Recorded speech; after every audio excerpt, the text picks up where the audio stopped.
Hello दोस्तों, मैं आप सभी का स्वागत करता हूं मेरे यूट्यूब चैनल पर।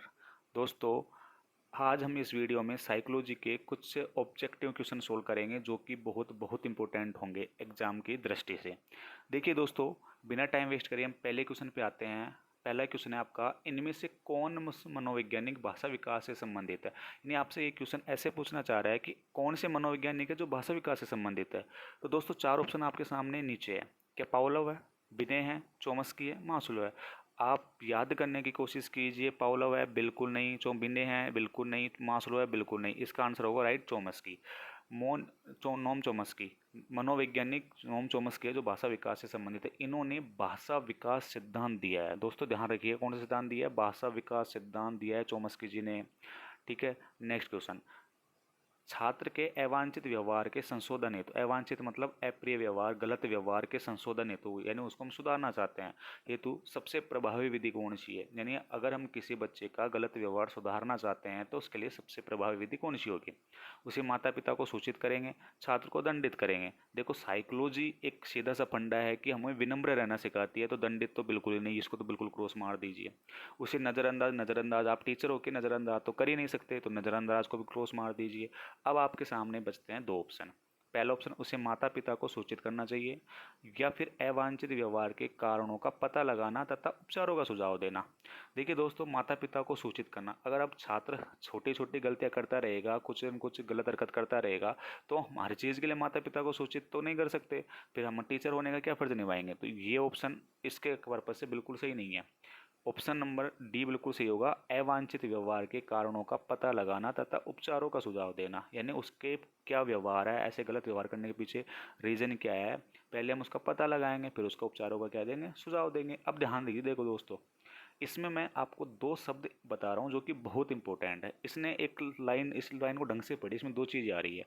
अवांछित व्यवहार के कारणों का पता लगाना, पता लगाना।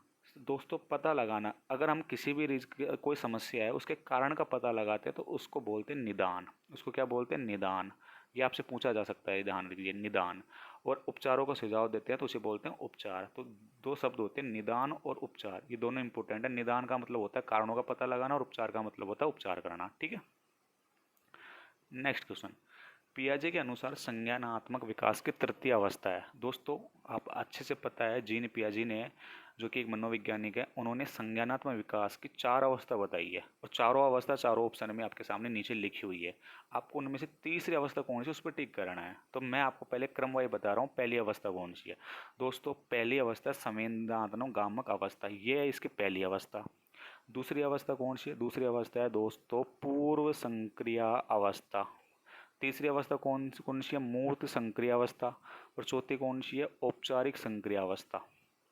तो आपसे तीसरी पूछी है, तीसरी कौन सी हो जाएगी? मूर्त संक्रिया अवस्था। ये चारों अवस्था ध्यान रखने बहुत इंपॉर्टेंट है जीन पियाजे का। और जीन पियाजे का जो संज्ञानात्मक विकास सिद्धांत है जीन पियाजे का, ये बहुत बहुत इंपॉर्टेंट है, यहाँ से क्वेश्चन पूछे जाते हैं, तो ध्यान रखिएगा। फोर्थ क्वेश्चन, निम्न में से कौन सा विकास का सिद्धांत नहीं है? अब आपके सामने चार सिद्धांत दे रखे हैं, अगर आपको पता, आपने विकास के सिद्धांत पढ़े हैं, तो आप आराम से बता सकते हैं कि कौन कौन सिद्धांत, क्योंकि जो आपने पढ़ा होगा वो इसमें आ रहा होगा, जो नहीं पढ़ा होगा सीधी बात है वही आपका आंसर है। कि कौन सा विकास का सिद्धांत नहीं है? क्या समान प्रतिमान का सिद्धांत होता है? बिल्कुल है, जैसे माता पिता वैसी संतान। परस्पर संबंध का सिद्धांत बिल्कुल है, यानी कि एक चीज में विकास होता है तो उसे दूसरी चीज संबंधित होती है। निरंतर विकास का सिद्धांत बिल्कुल, विकास जीवन पर्यंत चलता रहता है।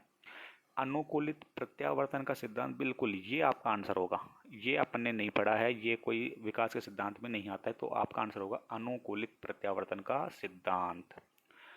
नेक्स्ट, जीन पियाजे के अनुसार संज्ञानात्मक विकास की द्वितीय अवस्था है। जीन पियाजे के अनुसार संज्ञानात्मक विकास की द्वितीय अवस्था है। थोड़ी देर पहले मैंने आपको जीन पियाजे की चार अवस्था बताई थी, जो कि कौन कौन सी थी, मैं वापस एक बार रिपीट कर रहा हूँ, और आपने देखते हैं आपकी मेमोरी बेस्ड कितने अभी मैंने बताया थी, आप खुद टिक करने की कोशिश कीजिए पहली कौन सी है। तो मैं बताता हूँ।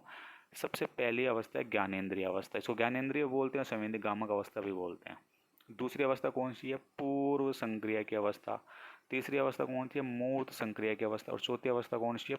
औपचारिक संक्रिया की अवस्था। तो आपसे पूछिए द्वितीय अवस्था। द्वितीय अवस्था कौन सी है? पूर्व संक्रिया की अवस्था, या फिर पूर्व संक्रियात्मक अवस्था भी बोल सकते हैं इसको। नेक्स्ट, पियाजे मुख्य रूप से किसके अध्ययन के लिए जाने जाते हैं? अभी अभी मैंने बताया पियाजे का कथन बहुत इंपॉर्टेंट है, इससे बहुत सारे क्वेश्चन पूछे जाते हैं, बहुत सारे ध्यान रखना। तो पियाजे का कौन सा कथन है? संज्ञानात्मक विकास सिद्धांत। तो आपका कौन सा होगा? संज्ञानात्मक विकास सिद्धांत, सी ऑप्शन करेक्ट होगा। एक बार देख लेते हैं, भाषा विकास सिद्धांत किसने दिया? नोम चोम्स्की ने दिया। किसने दिया? नोम चोम्स्की ने। एंड सामाजिक विकास सिद्धांत किसने दिया है? एरिक्सन ने दिया है। ठीक है, ये उन विकास सिद्धांत कोई भी सिद्धांत नहीं होता है ये। ठीक है, मनोविज्ञानी की प्रथम प्रयोगशाला, मनोवैज्ञानिक की प्रथम प्रयोगशाला किसने स्थापित की थी? सिगमंड फ्राइड ने, पावलोव ने, वाटसन या डब्ल्यू वुंड ने? डब्ल्यू वुंड ने दोस्त, डब्ल्यू यानी कि विलियम वुंड। डब्ल्यू वुंड का मतलब है विलियम वुंड, विलियम। ठीक है दोस्तों, विलियम। तो ध्यान रखना दोस्तों, ये क्वेश्चन बहुत बहुत इंपॉर्टेंट है। अगला क्वेश्चन, अगले क्वेश्चन पे देख चलते हैं दोस्तों। देखिए, कोहलबर्ग का सिद्धांत निम्न में से किससे संबंधित है? कोहलबर्ग, भाषा विकास का सिद्धांत अभी अभी मैंने बताया किसने दिया था? चोम्स्की ने। सामाजिक विकास का एरिक्सन ने। शारीरिक विकास सिद्धांत कोई नहीं होता है। नैतिक विकास सिद्धांत किसने दिया था? नैतिक विकास सिद्धांत ये दिया था कोहलबर्ग ने। ध्यान रखना, किसने दिया था? कोहलबर्ग ने। शारीरिक शारीरिक विकास सिद्धांत नहीं होता है। भाषा विकास सिद्धांत चोम्स्की ने दिया है। सामाजिक विकास सिद्धांत एरिक्सन ने दिया है। नैतिक विकास सिद्धांत कोहलबर्ग ने दिया है। नेक्स्ट, किशोरावस्था जीवन का सबसे कठिन काल है, ये किसने कहा था दोस्तों? किलपैट्रिक ने कहा था। किसने कहा था? किलपैट्रिक ने कहा था। किशोरावस्था जीवन का सबसे कठिन काल है। अब याद कैसे रखा है ना दोस्तों? किशोरावस्था जीवन का सबसे कठिन कठिन काल है, यानी कि किशोरावस्था में कठिन कठिन परिस्थितियाँ आती रहती है, और उन कठिन परिस्थितियों से किशोरावस्था में किशोर लड़ता है और काफ़ी होता है, यानी कि खुद को जब ज़्यादा कठिन परिस्थिति आ जाती है किशोर अपने आप को मार भी डालते हैं, यानी सुसाइड भी कर लेते हैं। तो किलपैट्रिक, इसको ऐसे रिलेट करके ध्यान रखना है, आपको याद करने के लिए आसानी होगी थोड़ी। नेक्स्ट, नेतृत्व के गुणों का सर्वाधिक विकास होता है। अब दोस्तों बहुत इंपॉर्टेंट, देखो शैशवावस्था में नेतृत्व गुणों का होगा नहीं, प्रौढ़ावस्था को छोड़ दीजिए। अब दो चीज़ है कि इसमें नेतृत्व का गुण, अब देखो बाल्यावस्था में भी होता है और किशोरावस्था में होता है, दोनों में नेतृत्व का गुण होता है। लेकिन दोस्तों हमेशा क्वेश्चन को ढंग से पढ़िए, आपके पास एक शब्द आ रहा है सर्वाधिक विकास। तो नेतृत्व का विकास, तो नेतृत्व का गुण तो बाल्यावस्था में पाया जाता है और किशोरावस्था में पाया जाता है, लेकिन सबसे ज़्यादा दोस्तों किशोरावस्था में होता है नेतृत्व का। तो आपका आंसर सही होगा किशोरावस्था में। नेक्स्ट, वंशानुक्रम किस प्रकार की विभिन्नता को प्रभावित करता है? वंशानुक्रम किस प्रकार की विभिन्नता को प्रभावित करता है? तो दोस्तों रचनात्मक बिल्कुल नहीं, वंशानुक्रम यानी कि जो हमारे पैतृक से आते हैं। सामाजिक बिल्कुल नहीं, मानसिक बिल्कुल नहीं, शारीरिक। सर हमारे शारीरिक शारीरिक संरचना लगभग वैसी होती है जैसे हमारे पैतृकों की रही है। ठीक है, विकास की शुरुआत होती है शैशवावस्था से, बाल्यावस्था से, किशोरावस्था से, प्रसव पूर्वावस्था से। देखो किशोरावस्था बाल्यावस्था कैंसिल कर दो, दो इंपॉर्टेंट है शैशवावस्था और प्रसव पूर्वावस्था। अब विकास की शुरुआत कब से होती है? शैशवावस्था से, प्रसव पूर्वावस्था से। प्रसव पूर्वावस्था से विकास होता है जो प्रसव पूर्वावस्था से चलता है। एक होता है अभिवृद्धि, अभिवृद्धि चलता है जन्म से, तो विकास कहाँ से चलता है? प्रसव पूर्वावस्था से, ध्यान रखना।